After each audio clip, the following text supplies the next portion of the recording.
So you just opened your motherboard. Yay! I'm so happy you're here. I'm so happy you're here. If this is your first motherboard, welcome. If this is not your first, welcome back to your next edition. Like, how exciting. How exciting is that? This is the quick start. This is the down and dirty. Like, if you just open up your box and you're like ready to go, you're feeling overwhelmed, you're like, I just need to feel better. I need to feel like I have my ish together. This is the quick start guide. In this video, I'm going to be going over your 2 new rituals. You're now going to have a weekly ritual and a monthly ritual. However, if you are ready for the deeper cut, if you are like, no, Carrie, like I actually want to change my life, start writing a different story for my life and how it's going, I got you. I got you covered with that too. Okay. We're ready to dive in. What it does for you is every week you take the wild, crazy, swirling tornado of thoughts and responsibilities and you are containing them. You're having a way to quiet them, contain them, so that you are not ruled by them any longer. You now have a way, you now have a tool to protect the most precious thing that you have: your time, your energy, your attention. That is the mission of Motherboard. The whole point of this is to be a tool to help you feel empowered to live the life that you actually want and feel proud of. That's actually where our motto comes from. You can see it on the back. Pax Femine, Lux Feminine. A woman's peace, a woman's light. That's the whole point. In finding that peace, you're able to fully find and step into your light and let that light shine. Let that light shine for the world, girl.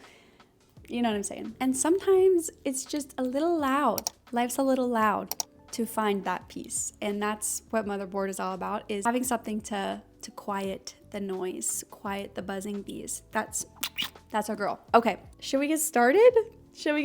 Yeah, okay, so let's dive into our quick start. Wow, quite an intro, girl. Okay, cool. I'm gonna start with the most important one, which is your weekly ritual. Let me put a big star, let me put a big asterisk by this. I've been doing this for 5 years now, and there are still weeks that I forget to do this. But you know what? At this point in my practice, what tends to happen is I feel the anxiety creeping up, and I'm like feeling overwhelmed, feeling the anxiety creeping up, and I'm like, wait, I haven't done my planner.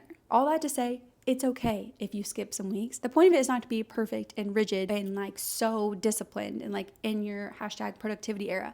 That's not the point of this. The point of this is to just have a soft landing place when you're feeling overwhelmed, and having a container, having something that anchors you, grounds you, brings you back to earth. Just the process in itself is incredibly, incredibly, incredibly regulating. I've been calling it my 24 minutes for a better 7 days ahead. This is your weekly ritual. So once a week, all you have to do is AVOW. So the first step is activities. This is when in your weekly view, and you're going to be transferring all of your events from your Google Calendar or your digital calendar, your phone calendar, over to your Motherboard, over to your physical planner. For me, like I have to use my phone calendar in the moment, like when I'm out and about in the world, because like if I find out about a class party or a dentist appointment or whatever, like I have to put it in there in the moment, or like poof, it's gone from my brain forever and will be lost to all eternity. But what I've also learned about myself, and this has to do with object impermanence, we struggle with that. If that event just lives on my phone, then it's out of sight, out of mind. It doesn't matter how many alarms I set. Yeah, it does not really exist to my brain. So this process, transferring, handwriting those events over to my Motherboard and actually blocking out the time in my week, it does 2 things. 1, it reminds me of those events that I have probably since forgotten about so that they don't sneak up on me, which they've done oftentimes in the past. Also, it reminds me like, hey, I have a class party on Friday, or hey, my son has a class party on Friday. I need to make sure that on Thursday I set a to-do, like pick up the snack or whatever I need to do. Like I can go ahead and make sure I know when I need to do the things I need to do for the events that I already committed to. The other thing is, by physically blocking out the time of the things that I've already committed to, the things that I already know are happening, it allows me to actually visualize my time for the week. So even when I'm feeling super stressed, even when I'm feeling super overwhelmed, I can see like, hey, there actually are little pockets of time like here and here and here for me to do the things that I actually want to be doing with my life and with my time. Sometimes I even put like anything that's going to constrain my time. So like when I drop off the kids at school, when they're home from the bus, like things that I need to remember and like think about when I'm planning my time. That's going during activities. Okay, that's A. Then we're moving on to V, which is vibes. That is when I am writing down where I am in my cycle and the weather. So you'll see at the very top above the day of the week, these little subtle icons. Those are your icons to track your cycle. And if you don't know anything about cycle syncing, I'll get deeper into that in another video. But just for right now, no. I have a little cheat sheet, like reference page over at the front. It's on page 5. And you'll see there's a little chart for each phase of your cycle and what's happening in your body, what you can expect from like your energy and your mood and your attention. Especially if you have ADHD, you know that your attention fluctuates throughout your cycle with your hormones. And then also super helpful at the bottom of the chart, ways that you can lean into your energy in that phase of your cycle, and foods and movement that can support you and like bring out your best self during that time. That's why we chart that in our week for the vibes of the week. It's just a piece of information to help us plan. If this is like your first time hearing about this, girl, same. This was me like 2 years ago. 3 years ago. Yeah. I don't know why. I don't know if that's like an American thing or what, but I did not learn this growing up. It's something that I'm learning now as an adult. I have an Aura ring. I've had it for 3 years now and I really like it. Not sponsored or anything, just my own experience. I like it because it tracks my body temperature and it syncs up to Natural Cycles app on my phone, which is just a period tracker. But you don't need that. You do not need that. You do not need that. There are so many free period tracker apps. And that's how I know where I am in my cycle. I just check that and that lets me know where I am. Next part of V is the weather. That's pretty straightforward. But these two things together, your cycle and the weather, the reason we are doing this is because it's giving you a clear picture of what the week is going to feel like to you. What your energy is going to be, what your attention is going to be, just what the week in general is going to feel like, what the vibes are. Now we're moving on to O, which is order food. So you're gonna use steps 1 and 2. You have the busyness of your week, and now you have the vibes, how the week feels, and you're going to use those 2 steps to inform how you're going to plan your family's meals for the week or your meals for the week. This process alone has probably saved me so much money in wasted groceries because in doing this, you are actually planning your food for the reality of the week ahead, for how busy you are, for how much time you have, for how your energy is going to be, how you're going to feel, what food you're actually going to be wanting or craving. Like for example, if it's going to be like cold and rainy, like I'm probably going to plan for a soup this week. Or this particular season, all 3 of my kids have basketball practice on Wednesdays. So Wednesdays, I just know we're going to hit up a drive-through or we're going to plan to have leftovers that night. Like I'm not cooking that night because we have 3 practices. This is also where I like gently use my cycle to inform my food too. Cause like I know if I'm PMSing, I'm not going to want a salad. I'm not gonna want a salad. Like I'm gonna want something like grounding, warming, comforting. You're using your energy and the vibes, the feel of the week to plan your meals. And while you are planning your meals, you are flipping over to the previous page and writing the ingredients that you know you're gonna need on your grocery list as you plan. So you're planning your meal, flipping over, planning ingredients, planning a meal, flipping over, planning ingredients. Now you have your list, now you have your plan, and right now, before we move on, you are going to whip out your digital cart, and you're going to order your groceries right now. It's gone. You just took that off of future use mental plate. She loves you. She loves you right now. She's going to love you this whole week. That's personally why I love to do this on Thursdays, because do this on Thursdays, pick up the groceries on Fridays. So then we have food for the weekend. We're not just like scavenging for the weekend. And I don't have to spend any time on the weekend grocery shopping, which is like, that's amazing. That's a win-win. So we're done. We're done with O. And now we're on to the last step, which is W, what I want to do. That is when you are flipping over to your month's habit tracker, which we're going to get to that. We're going to get into how to fill that out in the monthly ritual coming up next. That just reminds you of the things that you have deemed important to yourself to make time for, the things that you actually want to be doing with your time. And then you're looking at your visual time map. We have our visual time map, our visual time puzzle that you have just created, figuring out when in your week it's actually realistic for those things to happen, plugging in what's important to you into the little pockets of time that you have available to you. I don't know. It's like a little puzzle that I get to do every week. Not to say that this is exactly what happens in my week. Like actually, I feel like that never truly happens. I don't know. It's just a shift in the way I see my time. I see it more abundantly, if you will. And I feel like I'm less likely to spiral into my life is not my own and I can't do anything for myself ever again. Like, I don't know. It's just something about this exercise that lets me see like, no, I can choose how to prioritize and strategize my time. Choice is my power. The choice is my power.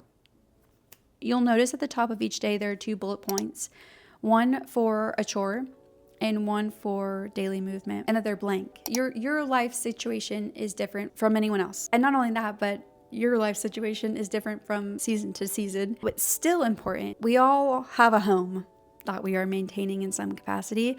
And I don't know about you, but I feel like I often will get stuck in the do nothing, feel overwhelmed, paralysis until I'm so overwhelmed that I like kind of have a mental breakdown and do everything all at once until I feel super burnt out again, and then I do nothing again, and then it's just like this cycle. It's just this cycle, and I wanted to get out of that so badly.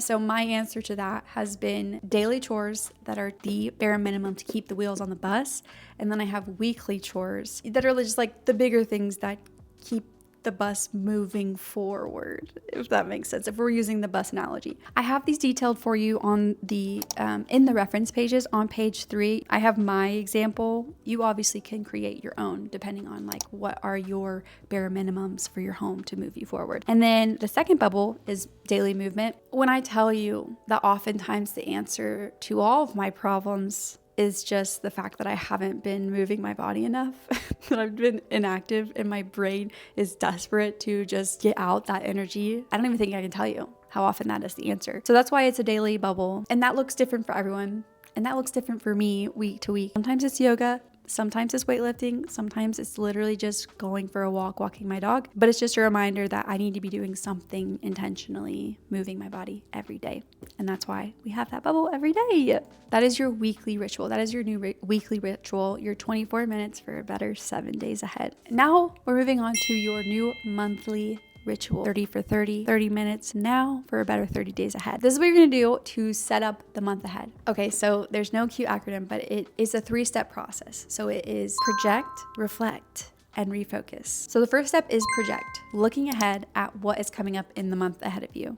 This is the busyness factor. This is when you're filling out your monthly view. I don't get into like nitty gritty details on this view. I just put in the kind of like big picture things. This also goes back to the idea of not letting things sneak up on you anymore. So like if you know your friend's birthday is coming up, going ahead and setting a reminder in your phone to send her birthday card or send her birthday text. This process just makes sure that the big stuff doesn't sneak up on you any longer. We're moving on to the next step, step 2, which is reflect. You'll see at the bottom of the monthly view, there's 2 reflection spaces. The first one is what went well last month. This is when I like to flip over to my last month's habit tracker and look at the data, like look at the visual data. We are not feeling bad about boxes that are not filled in. No, we are not using this as like self-guilt, not at all. Just using this as data, just as information. Hey, like I did not get the steps that I wanted to this month. Like I really struggled making time to walk. Whatever I'm doing right now to make that happen is not working. So I need to figure out how I can either reduce the friction around walking, like make it easier for myself to go walking. So it might be like putting my walking shoes on first thing in the morning, or parking further away from the store, or doing my editing only walking on my treadmill. I don't know. Like, okay, this still is really important to me.